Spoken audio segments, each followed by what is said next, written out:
Hey everyone, ArchTalko here, welcome you back to Destiny. Now, before we get into things, there's something that I've been wanting to address for actually a pretty long time. So, without further ado, let's get into this. So, many of you with keen eyes and a sense of being an awesome person and actually reading my descriptions might have noticed this little link down here that says our Destiny clan. In Destiny, you might have also noticed that below my name, there's a little thing that says Taco Knots. That is the specific Destiny clan that me, Gina, and Justin all founded.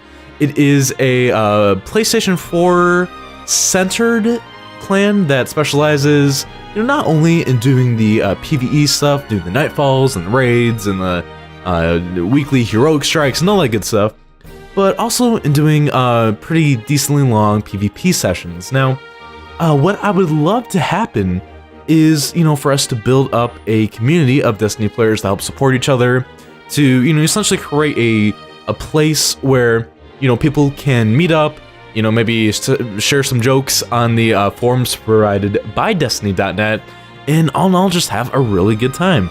Now, if you don't have a PlayStation, and specifically if you're not playing on PlayStation 4, that is totally fine. I personally won't be able to play with you. But again, if, by some miraculous reason, we're able to actually build up a decently sized community, the goal is that, people from all platforms will be able to band together to, team up and tackle all these different, post-game missions as one. So, how do you do it? Well, first things first, go on any of these Destiny videos and click the link below. You're going to be sent to Destiny.net, where you'll need to sign in at the upper right-hand corner. You can sign in a variety of ways, but I recommend if you're playing on Xbox, use your Microsoft account. If you're playing on the PS3 or PS4, definitely use your PlayStation Network. That's what I use. It'll automatically sync up all of your player information. It'll sync up all your characters, all your Grimoire stats, which I'll dedicate a separate video to discussing. And all in all, it'll be a really good time. You go over to the forum page, you set it. If you're playing as PlayStation, you set it as your PlayStation clan. Personally, I haven't gotten to test this as an Xbox user, but I assume that the Xbox players just have to set it as their Xbox clan, and then bibbidi-bam, bibbidi-boom, you're ready to go. When you log into the game, you'll see that underneath your name will be Takonot. So, yeah, it's really cool. Again, I'm a very small YouTuber. I know these Destiny videos aren't getting the most views in the world, so it is just kind of optimistic wishing, that we'll be able to build up this clan. But I thought I would at least drag the spotlight over to it, so that at least you guys are aware that it's, well, there. So again, regardless of what platform you're playing on, feel free to join it. At the very rate, we can definitely hang out in the forums and just do some good old butt slapping, and all in all, just have a really decent time. So without further ado, post commentary AJ out, in with a live, in with the video, let's freaking do this, yeah. Freaking do this, yeah. Alright, in the last episode, we got totally corrupted. I mean, Corey, you didn't hear anything. We destroyed the Hive weapon. That's all you really need to know. So with that, we're gonna trade in the blade shards as proof of our victory for some pretty possum gauntlets. Slight degrade in the defense, but I'm really liking that that bonus stats that's gonna give us instead. So also we got like 600 something reputation. See ya. All right, Mr. Postmaster, what do you got for us? It's all in the head. Ooh, kill 100 enemies with precision damage. Dude, it's so done by, oh yeah, ooh, those are words. Also, ooh, awesome, we already leveled up the gauntlets we just got. All right, so I am gonna be using an auto rifle for this mission. So what do you guys say? I go back into orbit. Ooh, that guy's got the bad juju, and he's giving me all the good jujus in my pants. I mean, what? All right, so hey, remember how I was like, yo, we're gonna be doing the last story mission on the moon? Well, I totally forgot about this one. So instead, this is the last minor mission on the moon. We're gonna be digging up for coal. We're in District 12. Might as well just call us Potato Evergreen.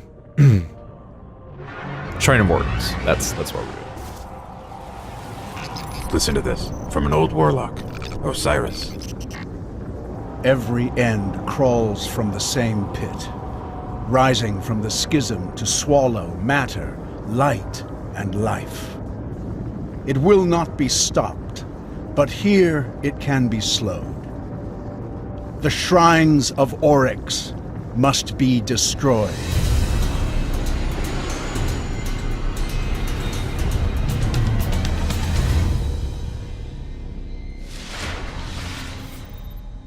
There is a shrine here, but it's further in the Hellmouth than anywhere we've been. We should try to destroy it before it's too late. Okay. Sounds good to me. So with that, we're going the same route we went in the last mission, same one as the Sword Crota, but this time we're going to be going much deeper. It's going to be, I think, a pretty interesting change of scenery. So, I'm picking up fallen activity. Heavier than normal. Something's got them worked up. I'll stay on it. Wait, did you just say? They're invading the Hellmouth. Look, Fallen, you guys are trying to take over the Earth too. Don't you have like enough planets to be perusing, to be giving the Hive trouble too? I mean, come on, man. That's our duty. We are supposed to lay down the slaughtering, not you guys. But yeah, this is a pretty neat mission because it is like perpetually Fallen versus Hive. Ooh, I just leveled up. Go America. All right, let's get over here. Yeah, this should be good. All right, what do we get? Oh, Ancestral Order. Awesome. We got some, well, actually a little bit of everything. It's a perk that specializes in specializing in all the stats. So you don't really get like a huge boost to like any single one, but all in all just kind of makes you a more well-rounded character, I should say. Also, something worth noting, when you're level 11 and not level 12 and all the enemies are level 12, it's probably in your best interest to like not rush through and to take your time and take out enemies so they don't ambush you. Live and learn, I guess. It's really all I can say. Alright, so in the last episode, this door was sealed off to us. Oh, hello there, Mr. Sniper guy. But no, this door was sealed off to us, but it is available, and this is where we're gonna go digging deeper. Hooey mama. If I translated these fallen comms correctly, one of their barons is here. They don't crawl out of their skiffs too often. Sounds like an opportunity. Oh yeah, I mean, you know, I think our main focus should definitely be, one, killing those stealth guys, because they're the Rudiest McTootiest. Two, dealing with, you know, whatever Hive threshold is, you know, stirring within the depths of the Hellmouth. But, you know, if we can take out a Fallen Chain O command while we're at it, why not, you know? Go big, go home. That's what my mama always said when she made her soup, Chunky. And I said, yo, mama, I like your soup. And she was like, yo, I'm crying. She didn't say that, but I'm saying that. I have tears in my eyes. I'm home on the range. What can I say? I don't know. Actually, what can I say? I don't know. Literally have absolutely no idea. But the whole crying thing, absolutely true. One just like trickled down my face, and I don't know why. Almost sound like that announcer from like Little Inferno. It's been cold for years, and we just don't know why. That was a terrible impression. Anyway. That's one less baron to worry about. Let's find the shrine. That is one less berry, one less wolf job we have to worry about. Thank the Lord Almighty. These tunnels go on for miles. We'll never explore them all. Oh man, they've been busy. Oh God. What was that? I don't even want to know what they're keeping down there. No, I think I would, you know, as they say, ignorance is a bliss, and I am gravy. I think I would be much better off just not knowing. The spoiler alert, next, the strike for this planet is going to be our Lesiones. That is going to be the time when we find out just what made that roar. Ooh-wee mama. Ooh, it's a doozy, to say the least. Spoiler alert. Alright, so... we're gonna get a ton more enemies, but I think we're like... Maybe at the almost halfway point. Maybe, sorta, kinda, maybe. Ooh, man. Honestly, okay, when I did that melee attack, I totally thought the range was like not gonna cut it, but I gotta remember, man. The Warlock melee range is just redonkulous. Seriously, man, that's just one of the main reasons why I love using this character so much. That melee range, way too strong. All right, you know what? Okay, yeah, let's go ahead. Let's change up these grenades. I've been using whatever the first one is for just so dang long. Fireball grenades, you know, they have their use. They're definitely very easy to use, and Lord knows, based off of my MLG grenade throwing skills, I could use all the help I can get. I'm just saying. All right, so, all right, acolytes. I'm so tired of your poop, man. I just want to rest. It just never ends, man. Endless train. Oh, religious people. I need to get out of oh my God, there's no, you know what? No. We are just skedaddling. I'm not dealing with that. I don't got the time. Ain't nobody got time for that. Ain't nobody got time for that. Ain't nobody got time. Ain't nobody got time. Ain't nobody got time for that. These Fallen are just as crazy as we are. Are you sure about that? I mean, don't get me wrong, man. Fallen, pretty crazy. But compared to us, and our being corrupted with power dance, I would say we would be a force to be reckoned with. At least, you know, in terms of craziness. In terms of like actual like dangerousness, I don't know. I mean, we end up dying at least like once every episode. Not quite sure how that like qualifies us in terms of being dangerous, but you know, when it comes to the cray cray, we got it all. Because we're Canadian, possibly. All right, so whenever you play this mission in Heroic, you have to face off against this Yellow Knight, and he is a pain in the booty. But thankfully, the Gregs are actually gonna help us out in taking him out. Like, here, let's see. Oh God, nope. Please, why did I just do that? Oh God, oh, I'm stuck against something. Okay, yeah, Gregs, if you could distract him. Oh my God, they are. Oh, Gregs, you are the true American hero. Thank you so much. Oh, I love it. Guys, I can't even begin to explain just how much I love the missions where the enemies are just like at each other's throats. And I don't know, I think it's really interesting because it's inferred multiple times throughout the game's lore that both the Fallen and the Hive are the enemies of the darkness. So it really begs the question, why aren't they like teaming up to take us out? Because like, aren't we really, especially when you take into account like, just like how many, like our body count for both sides, wouldn't it make sense that they would like both need to team up against us to take us out, and then like, you know, after that maybe they could take us out? I don't know why they just, I don't know, maybe they're just not like as intelligent as us, which I find very hard to believe considering they like found us before we found them. I don't know. It's just, you know, food for thought. Is it just Bungie being video game people not really caring? Probably, but again, as I have explained in previous episodes, I like to go the extra step, man. I like to put myself in the story, and who knows, maybe it was intended to be thought about. You never know, until they actually say so. All right, so, oh, you know what? Let's go ahead. I'm gonna stop here. Let's pull out a sniper rifle.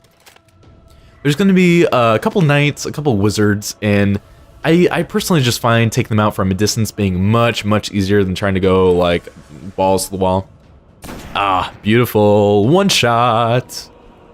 All right, I probably didn't need to do that, but you know what? It is what it is, and that's one less acolyte we gotta worry about. So, ah, yeah. Okay, that is one really fun thing about fireball grenades. If you know that an enemy is like behind cover and you won't be able to get it with a normal grenade, if you just throw your fireball grenades, right like past that, so that like, you know, it's like near them but they're still like behind cover, you'll still hit them, they won't see you coming, and all in all it's just gonna be a beautiful time, girl. All right, so oh yeah, you know what, I didn't mention the fact that we are using auto rifles, but a quick breakdown in terms of DPS, they're probably in some cases the best of all the weapons. The trade back though is that really they're only at their most effective at like short to like medium ranges. Any more than that, and they're pretty low stability and just kind of mediocre damage output in general, and their terrible range just kind of cripple them. So when it comes to like long range encounters, scout rifles definitely are like your tour de force. If you want to go for precision short range encounters, then hand cannons are your dojo. If you want like an in-between between the two, you want a lot of precision damage, but you also want like a little bit more versatility, pulse rifles are for you. Oh, There's the shrine. Find a way through. you got it, boss.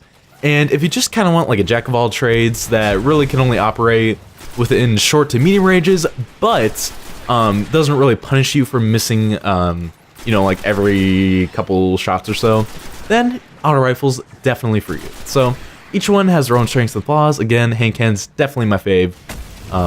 But each one, I don't know. I just think the gunplay in this game is superb, and so every weapon type in this game, at least for me, just feels so good. I don't know, it feels so satisfying. Every shot is like crisp and oh. Somebody need a hug. Yes, actually, because it is all over now. We got, is he yellow health? Let's see. Okay, sir, if you could stop firing for like 2 seconds so I can tell. Okay, come on. Okay, yep. Because we're playing on heroic, he is a yellow ogre. He has a lot of HP, so we'll bring out the good old ogre repellent. Probably gonna die, so all in all, pretty good time. All in all, oh god, that was close. Pretty good times. All right, okay, I'm not having any of this. Let's get a little bit closer. Go. Okay, here we go. Yeah. Like, oh, it did. It got the surrounding enemies too. Did that kill? I think it did. All right, now, thing to know. I think when he gets to like a quarter of his HP, he'll go into this like blind rage mode where he turns like bright red, kind of like the Swarm Princess did in the last episode. Oh god, okay, he's at the, oh, okay, we took him out. What'll happen though, I think he takes like half damage, he does double damage, and he will just rush at you, and oh my god, if you're not expecting it, it is probably one of the most like terrifying things you will like ever see in the game. Hands down. Oh my god. Oh, hello. Oh god, that is quite a bit of thralls. Okay, now question. It seems as though the Hive is a very, it's an enemy faction that feels like it draws a lot of like religious references, not like biblical, but just like religious conceptual references in general. So my question is like, is a thrall like a, what the, hey, just like the other mission, they're doing that same thing where they're like holding a thing over their head like an offering. But this time it's to that weird thing with the pistons, and I'm assuming that's the Shrine of Oryx. But man, what are they doing? Like, are they trying to summon something? Are they just worshiping some higher being? Are they feeding power to whatever these machines are meant to be doing? I don't know. Is the Shrine of Oryx itself like an actual machine, or is it, I don't know, some kind of Let me out under the shrine. I'll look for a weakness. Okay, but is it some kind of mechanism that, I don't know, maybe like it's being used to drill farther down into the surface of the moon? There's so many questions, man. It's tethered to a power far beyond the edge of the system. So just find a way to break the link. Okay. Let's just hope we don't get sucked into some trans-dimensional vortex. Yeah, let's cease and desist. I would prefer for that not to happen. Anyway though, before I finish that thought, I just want to say, of all the Hive songs, this is probably one of my absolute favorites for reasons, so please enjoy.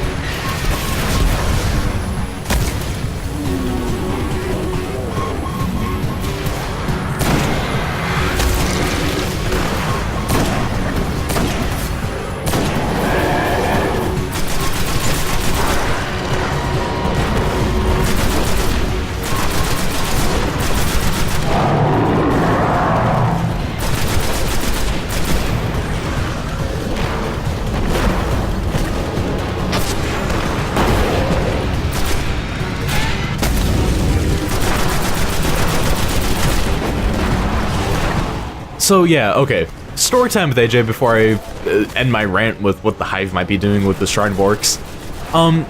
The very first time I played through this game, I was level 10, and I selected the heroic story mission because for some reason, and I still, like, to this day, don't know why I saw it like this, I thought the heroic mission was only at level 10 too, so, you know, I thought I could handle it. But no, this is a level 12 heroic story mission, so enemies were doing, like, 60% more damage than me, I think. Or no, they were doing 40% more damage than me. I was doing 60% less damage than them. It was not a good time. It was, like, one of the hardest experiences I have, like, had in this game. And me being the stubborn poop that I am, I did not just like go back to orbit and change the difficulty. I was like, you know what? I'm just gonna stick it to the man. I'm gonna work my way through it. And as it turns out, I only died twice. And believe it or not, it wasn't during this part of the mission. It was actually during the middle part when I was fighting the Baron. Like, I remember this vividly, man.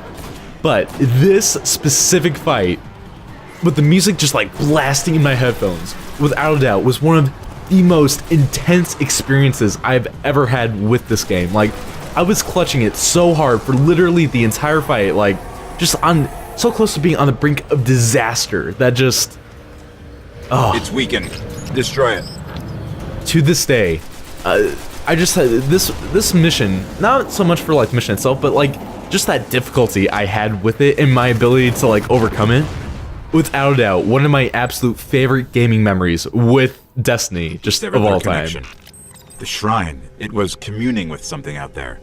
Their god, or king, well, not anymore. Whatever it is, it's still out there. So, man, we're getting even more information. So, I guess that kind of helps in like our questioning what exactly the Hive are doing with their little worship thing.